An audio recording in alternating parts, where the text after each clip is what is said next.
بسم اللہ الرحمن الرحیم۔ ایک ایسی آیت جو تمام حاجتوں کو کافی ہوگی۔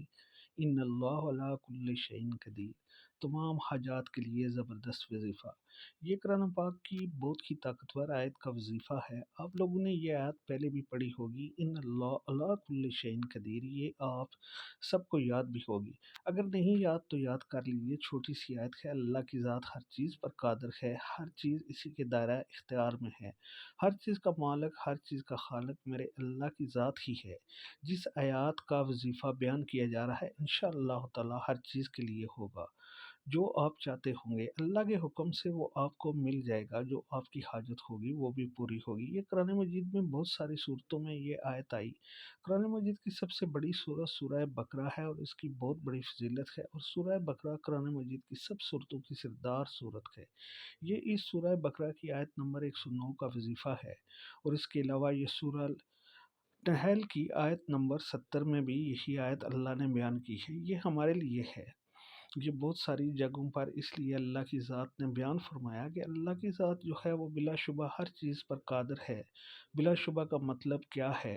جس میں کوئی کسی قسم کا ایک رتی برابر بھی شک نہیں ہے، اور جو کچھ اس پوری کائنات میں ہوتا ہے میرے اللہ کے حکم سے ہوتا ہے۔ اگر ایک پتا بھی گرتا ہے تو وہ میرے اللہ کے حکم سے ہی گرتا ہے۔ کوئی بھی پریشانی ہوتی ہے وہ ہمارے لیے پریشانی ہوتی ہے اور ہمارے لیے مشکل ہوتی ہے۔ اس اللہ کے لیے وہ کچھ نہیں، اس کی ذات تو وہ ہے جو کہتی ہے ہو جاتا ہے، وہ ہو جاتی ہے۔ اس کے خزانے سب سے زیادہ بڑے ہیں، اس کے لشکر سب سے طاقتور ترین لشکر ہیں۔ وہ خدا جو ساری کائنات ہر چیز کا کہکشاں کا مالک ہے، اور ہر چیز کا مالک ہے، تو اسی کی پاک کلام سے یہ آیت لی گئی ہے۔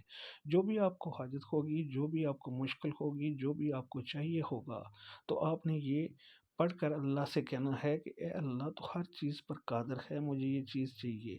میرے پاس نوکری نہیں ہے، میرے پاس رزق کی تنگی ہے، مجھے شادی کا مسئلہ ہے، مجھے کوئی بیماری ہے۔ جو بھی کچھ ہے وہ اپنے اللہ سے کہیں، اپنے اللہ سے مانگے۔ اگر میں نے کسی امتحان میں کامیاب ہونا ہے، کچھ بھی ہے، پوری دنیا میں کوئی بھی حاجت ہے، تو وہ آپ نے اس وظیفہ کو پڑھنے کے بعد اپنے اللہ سے دعا کرنی ہے۔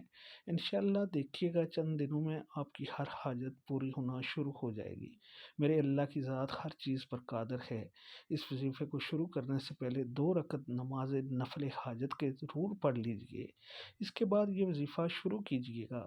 5 وقت کی نماز آپ نے لازمی پڑھنی ہے۔ نماز تو کسی صورت بھی کسی کو بھی معاف نہیں ہے۔